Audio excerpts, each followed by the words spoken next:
সকলকে স্বাগত জানাচ্ছি। Government of Tripura state council of educational research and training SCRT থেকে নোটিফিকেশন বের হয়েছে 16/5/2025 ইংরেজিতে। নোটিফিকেশনটি বের হয়েছে যে যারা DLED করতে চাও, ত্রিপুরাতে বসবাসকারী যারা রয়েছ, এবার 12 পাস করেছ, তোমরা যদি DLED-এ ভর্তি হতে যাও তাহলে কিন্তু অনলাইন আবেদন করতে হবে। তোমাদের অবশ্যই অনলাইন আবেদন করতে হবে। অনলাইনে আবেদনের সময় তোমরা দেখে নিবে। প্রথমে রয়েছে আগরতলা যে ডায়েট কলেজ, সেখানে কিন্তু 200 সিট রয়েছে। কাকরাবন ডায়েট কলেজে 180টি সিট রয়েছে, কমলপুরে 50টি, কৈলাসহরে 50টি এবং কুমারঘাটে কিন্তু 50টি সিট রয়েছে।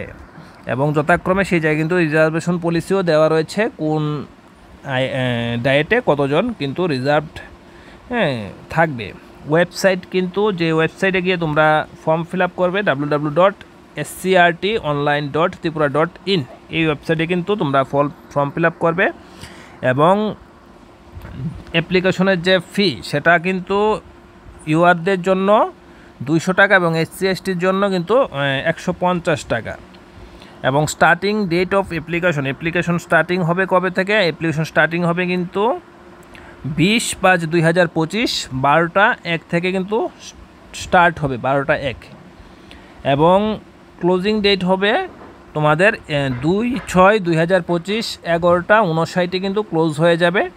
তোমরা কিন্তু এই ওয়েবসাইটে আবারও বলে দিচ্ছি www.scrt.online.tripura.in, এই ওয়েবসাইটে কিন্তু তোমরা আবেদন করতে পারবে।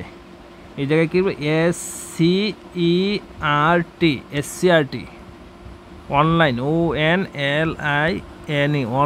অনলাইন SCRT.online.tripura.in, এই ওয়েবসাইটে গিয়ে কিন্তু তোমরা আবেদন করবে। এবং ভেরিফিকেশন কখন স্টার্ট হবে?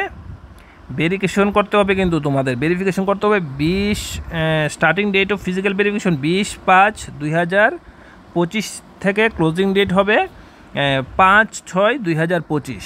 তারপরে তোমাদের কিন্তু এটা কিন্তু হাউ টু অ্যাপ্লাই সেকশনে কিন্তু গিয়ে তোমাদের ফর্মগুলা ফিল আপ করতে হবে।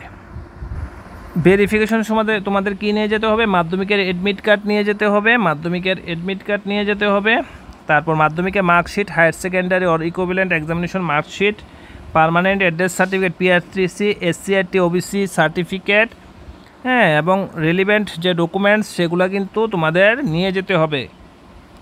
তারপর merit list prepared by taking 20% of the percentage marks obtain by মাধ্যমিকে কিন্তু 20% এবং HS থেকে কিন্তু নেওয়া হবে 80%। এই অনুযায়ী কিন্তু মেরিট লিস্টগুলো তৈরি করা হবে।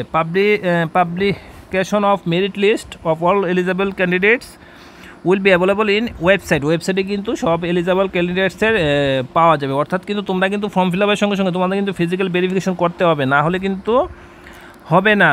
হলে কিন্তু তোমরা চান্স পাবে না।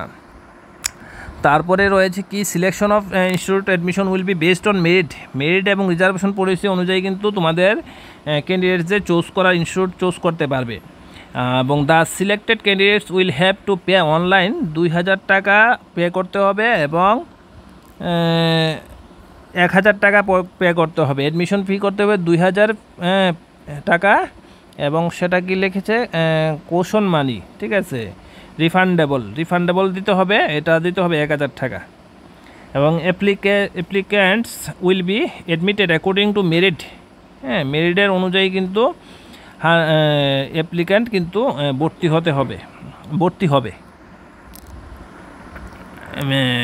তাহলে তোমরা যারা এবছর 12 দিয়েছো বা আগেও 12 পাস করে গেছো, তোমরা যদি DLED করতে চাও তাহলে কিন্তু অবশ্যই জমা দিতে পারো। DLED করলে কিন্তু তোমরা 2টা পরীক্ষা দিতে পারবে, TET 1 এবং TET 2।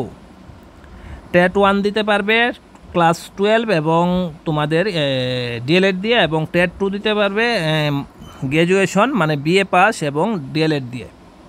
তাহলে ভিডিওটি ভালো লাগলে অবশ্যই লাইক করে দেবে, চ্যানেল নতুন হলে সাবস্ক্রাইব করবে, পাশে থাকা অল বেল নোটিফিকেশনটি অন করে দেবে, ভিডিও আপলোডের সঙ্গে সঙ্গে যাতে তোমাদের কাছে নোটিফিকেশন চলে আসে, এবং বন্ধুদের সঙ্গে অবশ্যই শেয়ার করবে। ভিডিওটি দেখার জন্য অসংখ্য ধন্যবাদ।